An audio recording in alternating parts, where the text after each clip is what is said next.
Well, thank you all for being here. I'm really glad that you've come for Sunday school, and I hope you're enjoying this as much as I am. Last week we looked at the 9th and 10th commandments.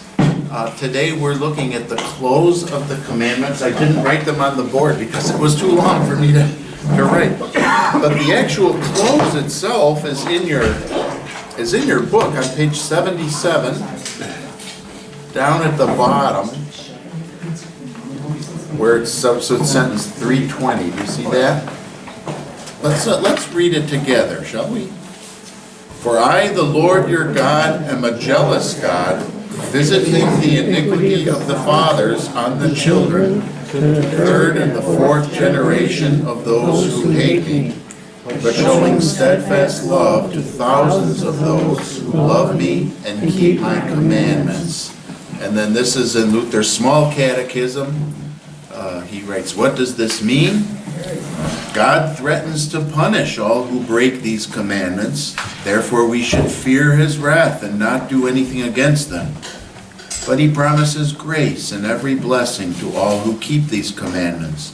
Therefore we should also love and trust in him and gladly do what he commands. So that's the close of the commandments. Now, technically, if you look up Exodus chapter 20, where God gives the 10 commandments to Moses, this doesn't come at the end. Did anybody notice that before?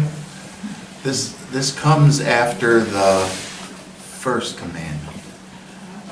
But Luther puts it at the end because, as he argues here in the large catechism, this really applies to all the commandments. He says you could really write this after each commandment, because this is God's warning and God's gracious promise about the commandments, and so it applies to all of them. But we're going to start by looking at page 76, and over in the left column there's the note that's in the smaller size font. Do you see that?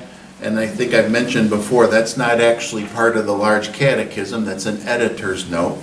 So we haven't always read that, but I'm going to read this one. The 10 commandments always accuse. That is their chief use. Now, before I go any further, we talked before about the 3 functions of the law.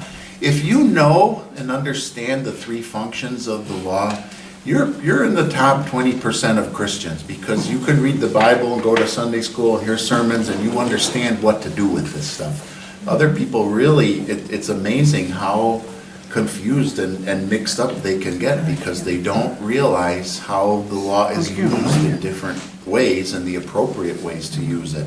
So what is the chief use, he calls it here, the chief use? Which one of the 3 functions of the law is that? The mirror, right, which is 1, 2, or 3? I don't have 2, right. So number 2 is number 1. That's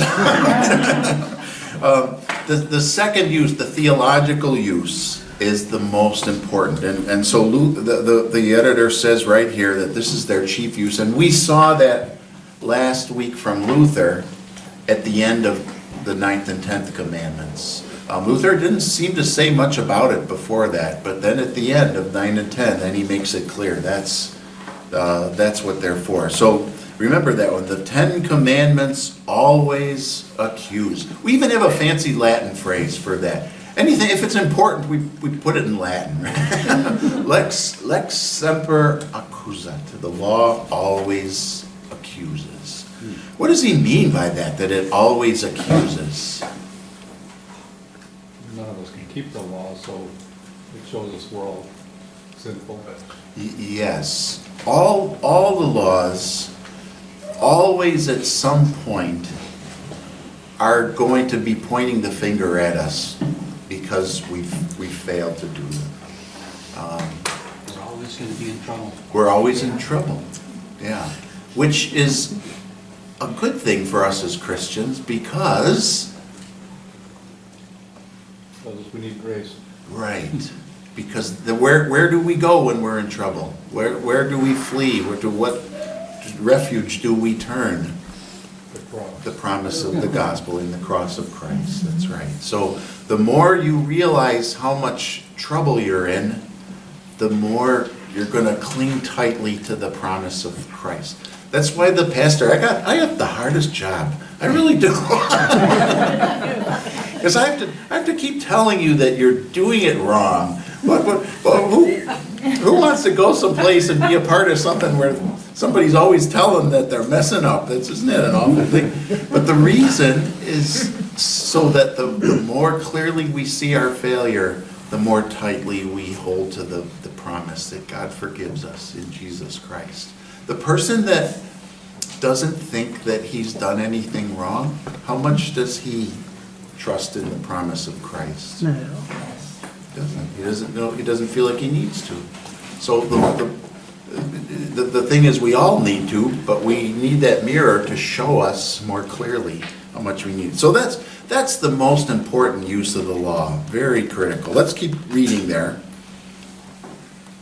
They also serve as a rough curb against gross outbreaks of sin. All right, which use of the law would that be? That's the first, right, the curb. So the law serves as a curb. It curbs the gross outbreaks of sin. Now, the sins that people harbor in their hearts, for example, last week we looked at coveting, the 9th and 10th commandments. People coveting, that's in the heart. I can't see when you're coveting. I don't know when you're coveting or how much you're coveting. God knows, and it's still a sin, but it's not outward. But how about stealing? What if while you're in here in Bible study, I say I got to go to the bathroom, and I sneak out and go to all your cars and empty out your glove boxes or something, right? Sweep it on the way out. You should have locked that car. And that's a gross outward sin. And part of the purpose of the law is to curb outward sin. So if I stole something from all of you, that would be a sin. But what is it also? It's a violation of the laws. So not only would you be mad at me, but I'd go to jail, right? That's the purpose, is to curb sin so it doesn't arise and spread as rampantly as it wants to. It keeps it restrained. The law says, no, you can't murder. No, you can't steal. No, you can't slander somebody publicly. There's things that hold it back. The next sentence here in our notes. But they also function as the true fountain from which all good works must spring. We never have to try to invent or create works to do that are pleasing to God, or go beyond what He has given us. In these 10 commandments, we have the guide we need to understand what truly pleases God. So what use of the law would that be? Ruler? The guide, right. The ruler. So, all right, so what's the first one? The first is the curb. The second is the mirror. The third is the guide or ruler, right. So you don't have to say, now that I'm a Christian, what does God want me to do? Why, the commandments function right there, don't they? To have no other gods but God, to remember the Sabbath, to sanctify the Sabbath and keep it holy by hearing the preaching of the Word, to honor your father and your mother. Those are all things that we as Christians are supposed to do too. They guide, the commandments guide us and help us know that. So, like I said, if you know those 3 uses of the law and how they function, you can understand when a preacher or someone is using the law, what use they're applying, whether it's the appropriate application. It's very, very, very useful and helpful in your Christian life. Let's read the first paragraph there, starting at 3:11. Now, we have the Ten Commandments, a summary of divine teaching about what we are to do in order that our whole life may be pleasing to God. Everything that is to be a good work must arise and flow from and in this true fountain and channel. So what's he appealing there? The clue is, he's got the word fountain. We just quoted that in the notes. Which use is that? The guide, right. So that's what he's appealing to. These commandments serve for us as Christians as a guide of how we should live our lives. So apart from the Ten Commandments, no work or thing can be good or pleasing to God, no matter how great or precious it is in the world's eyes. Let us see now what our great saints can boast of their spiritual orders and their great and mighty works. They have invented and set these things up while they let these commandments go as though they were far too insignificant or had long ago been perfectly fulfilled. All right, so he's complaining here about the works that someone in his context was setting up as really good works. These were really good and wonderful things. And Luther's saying here, no, they're not. What things do you think he might be referring to there? Anybody have an idea? Remember that Luther, in his context, he was a monk. And he lived in a day where what was the best thing you could do? Don't get married and join the monastery or the, what's the word for where the nuns are? The convent, yeah. And while you're in the convent or the monastery, say prayers at these certain times and ring the bells at these certain times. And they had all these man-made rules of what you should do. And that, if you do that, then you're really pleasing God. God is really happy with you, and you're better than everybody else. The normal people are not as good as you are because you're doing. What is Luther's opinion of that? No, that's all rubbish. Who's the person that's really pleasing God? The one that does these commandments, not all those fancy things. Let me go down to the bottom of the page, 314. But the other works cause people to open their eyes and ears wide. Men aid this effect by the great display, expense, and magnificent buildings with which they adorn such works, so that everything shines and glitters. There they waft incense, they sing and ring bells, they light tapers and candles, so that nothing else can be seen or heard. For when a priest stands there in a surplice garment embroidered with gold thread, or a layman continues all day upon his knees in church, that is regarded as a most precious work which no one can praise enough.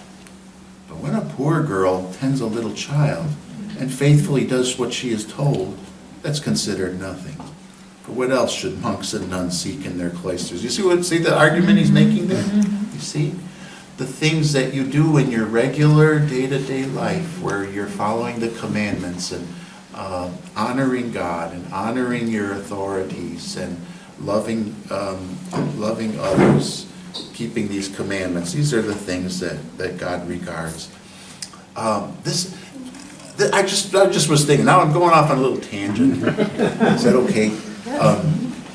But we had a pastor visit our Winkle this last week who was from Pennsylvania, and his church is the only Lutheran church in the county. And in that particular county in Pennsylvania, it's primarily Amish people. Now, I've always thought Amish is kind of cool. I like the clothes they wear. I like, the horses they ride, their little buggies, and I like kind of it appeals to me, the old-fashioned life. I'm sick of computers. And, I don't need this technology. Pastor Morris and I were talking about AI.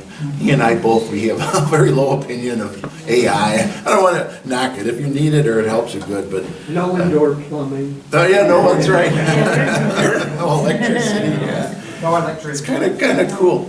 But this pastor was telling us, and again, we can't paint a group of people with a broad brush. I'm sure there are people of all different types that are part of that group, just like any other group.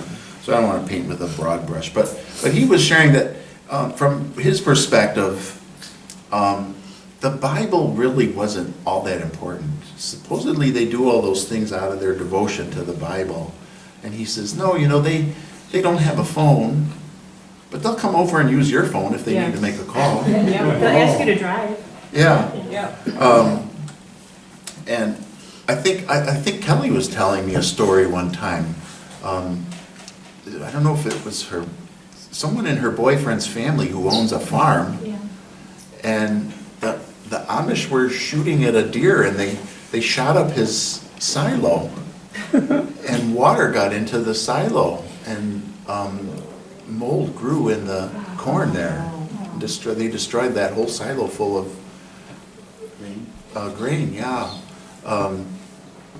So this idea, of loving your neighbor. So this pastor told us, he said he doesn't feel like they actually follow the Bible that much. They have their book of order. That's what tells them what to do. So in some ways, aren't they kind of like what Luther's describing here, the monks, the monks, the monks and the nuns? For the new order. They created their own world of what they think pleases God, but it doesn't necessarily correspond with what's in the scripture. Pastor Morris. They're very law oriented. Yeah. The Amish are. Yeah. With their book of order, what you do and you don't do, and Yeah. it's very law oriented. Yeah. I still kind of admire things about them. I think some of it's cool, but They make great food. yeah, I'm glad I'm a Lutheran.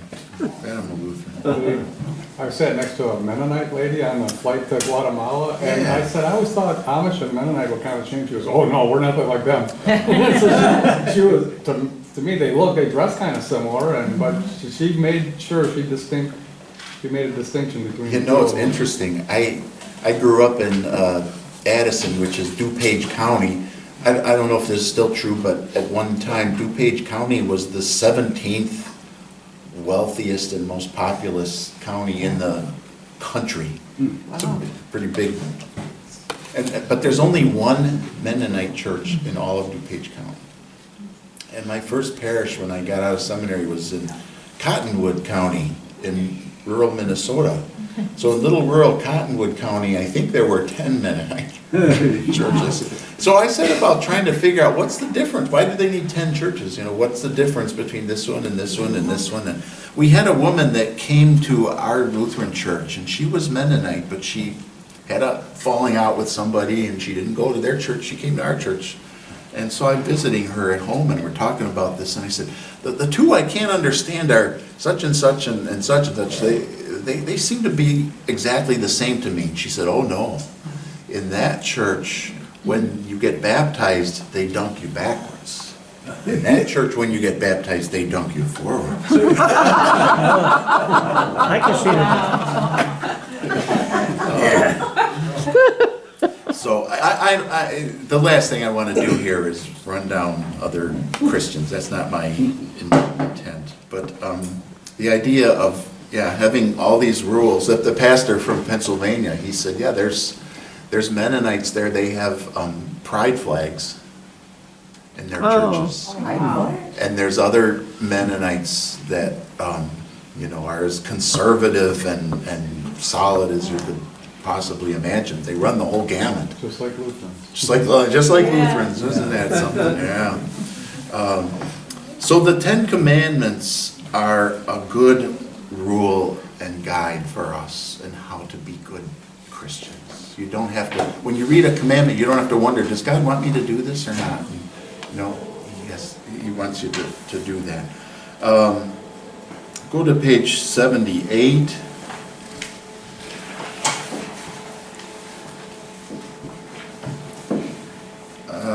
About a third of the way down, sentence 322. Maybe I'll go up to 321 toward the top. As we've heard before, this appendix was primarily attached to the first commandment. That's where it appears in Exodus. It's after the first commandment. Yet it was laid down for the sake of all the commandments, since all of them are to be referred and directed to it. Therefore I've said that this also should be presented to and taught to the young. Then they may learn and remember it, and we may see what must move and compel us to keep these 10 commandments. This part is to be regarded as though it were specially added to each commandment, so that it dwells in and runs through them all. Now, there is included in these words, as said before, both an angry, threatening word and a friendly promise. These are to terrify and warn us. They are also to lead and encourage us to receive and highly value His word. So the angry, threatening word is in the part about the Lord your God, that He's a jealous God. God is a jealous God. What does that mean? What do you think it means that God is a jealous God? He doesn't want any other gods, you to worship any other gods. Right. He's jealous of anything else that would take the place of Him as God. Yeah. I can remember in the store, just because it was such an ugly scene, a couple in the store, this was many years ago, and the sales lady was talking to the husband, and he was being all friendly, and it was almost like they were flirting, kind of, he said, oh yeah, I think you'll like this, and then finally the sales lady goes away. And the wife, says out loud where I could hear it, I was just not that far away. She goes, is that your girlfriend? She was not happy. She was jealous. Should she be jealous? Yeah. Yeah, I think so. Yeah, he wasn't as smiley and happy and friendly toward his own wife as he was with his other. Something was right there. God is a jealous God, meaning he won't tolerate anything or anyone else taking the first place in our hearts. And so he says He'll punish the children for the sin of the fathers to the third and fourth generation of those who hate me. That's a tough one, isn't it? Yes.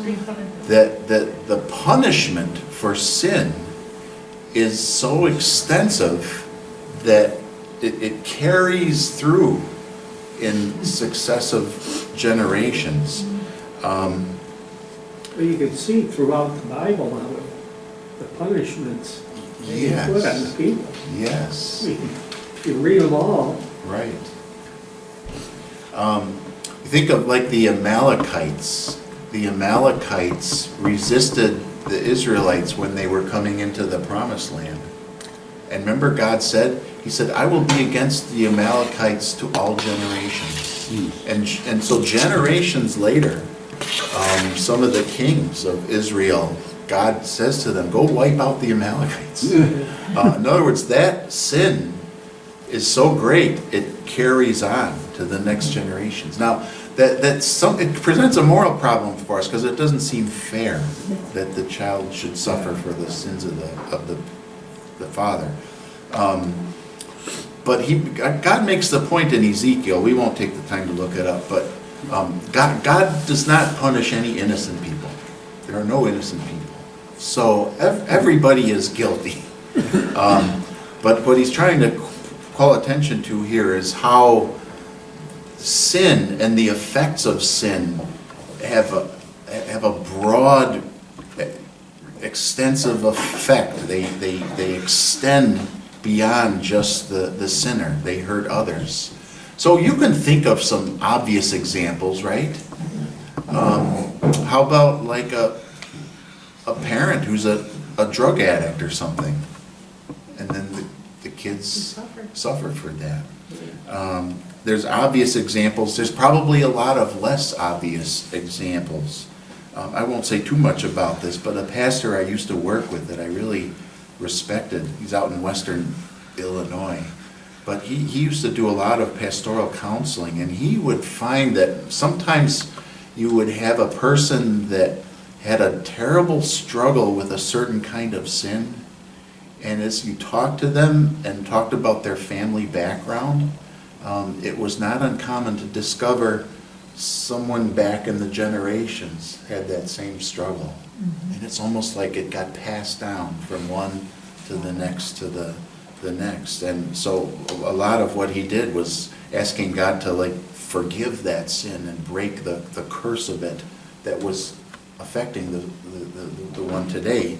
And a lot of his ministry was really powerful because people that couldn't overcome a certain sin, he would help them see that and pray about it together, and they'd all of a sudden start to get better. So I just found it remarkable. So there's truth to this, that sin has far-reaching effects, more than just the actual sinner. But then there's the friendly promise, as Luther describes it here. How richly he will reward, bless, and do all good to those who hold these commandments in high value and gladly do and live according to them. And so in the close it says, he's a jealous God, punishing the children for the sins of the fathers to the third and fourth generation of those who hate me, but showing love to 1,000 generations of those who love me and keep my commandments. There's actually there's an interpolation in there in terms of the translation. I think if we looked it up literally, it's showing love to thousands. But most scholars believe it's not talking about thousands of people, but to thousands of generations. So whereas sin reaches to the third and fourth generation, God's love and God's blessings extend even deeper than that, way deeper than that. How many of us sitting here, let's take it at the most visible level, just in terms of your physical well-being, the fact that you have a house and you have a car and you have a higher standard of living than the majority of people in the world, right? Can you go back and look at maybe the parents who gave you a good work ethic and taught you and trained you and sent you to school, right? They got some credit for this? They help you to be the kind of people who live by commandments, doing what is right. So that separates you from the guy, the perennial drug addict who's in and out of jail all his life, right? You're not one of those, partly because God's love has been bestowed on you through the generations ahead of you. But it's also true spiritually. How many of you would say that part of the reason you're in church, part of the reason you're in Sunday school and you care about these things that we're studying is because you had godly parents who helped to impart this to you, and they modeled for you this love and showed you how important this was. Does that ring true for anybody? So I think it's hard to make one-on-one correspondence. Oh, God is blessing you this way because of this, and you're suffering this way because of that. I think that's a hard thing for us ever to make. But in a very general sense, our lives are better because of God's blessings to those who have kept the generations, kept the commandments ahead of us, and will be for our children and grandchildren as well. Let me just call attention to some of the items mentioned. This is in the small catechism with explanation. So this is not Luther, this is the CPH. But how does God punish people who break the commandments? Well, the difficulties of an earthly life, that's one of the ways.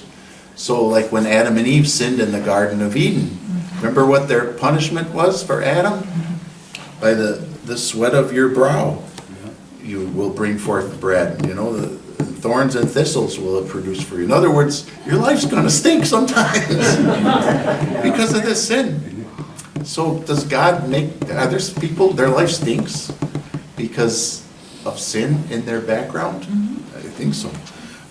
Secondly, by authorizing parents and other authorities to discipline us when we have done wrong. So when somebody gets in trouble and goes to jail, can you say that God is behind that because that person didn't give heed to the commandments? Definitely. And also by handing us over to our self-destructive habits and their consequences. He quotes here from Romans chapter 1. I think this is true. Therefore God gave them up in the lusts of their hearts to impurity, to the dishonoring of their bodies among themselves. In other words, sometimes the punishment of God is to say, all right, you just go your own way. You don't want to do what I've said to do. You don't want to follow my way. Go your way. I'll let you have it, and you bear the consequences of it. And people make utter ruin of their lives and everybody around them because of that. But the same things work positively in the promise. So God blesses people by blessing them with physical things. So the psalmist says, the Lord will give us what is good and our land will yield its increase. So that's a kind of a neat thing. I think farmers are probably closer to God in some ways because they have to depend on Him every year, right? When things go well and you're being blessed, you can say, God has been good to me. This is God's work. Secondly, by giving us parents and other authorities for the support of life. So by blessing us with people that showed the way for us and that we can honor. And you all know people who didn't have parents like that. So is that something we should be thankful about? Absolutely. Blessing us with health, talents, work, family, and possessions. And most of all, what is the greatest blessing that God gives us? Yeah, His Son, our Savior, who delivers us from the life of sin and the ultimate consequence of sin. So these items here in the close of the commandments about God punishing and God blessing, they're part of what we need to know. I'm down to my last minute. Well, that's probably good enough. Any questions or final comments on any of this? All right, next week we will take a look at, we'll start looking at the Apostles' Creed and the first article of the Creed. So I hope that you've enjoyed this, studying the Ten Commandments.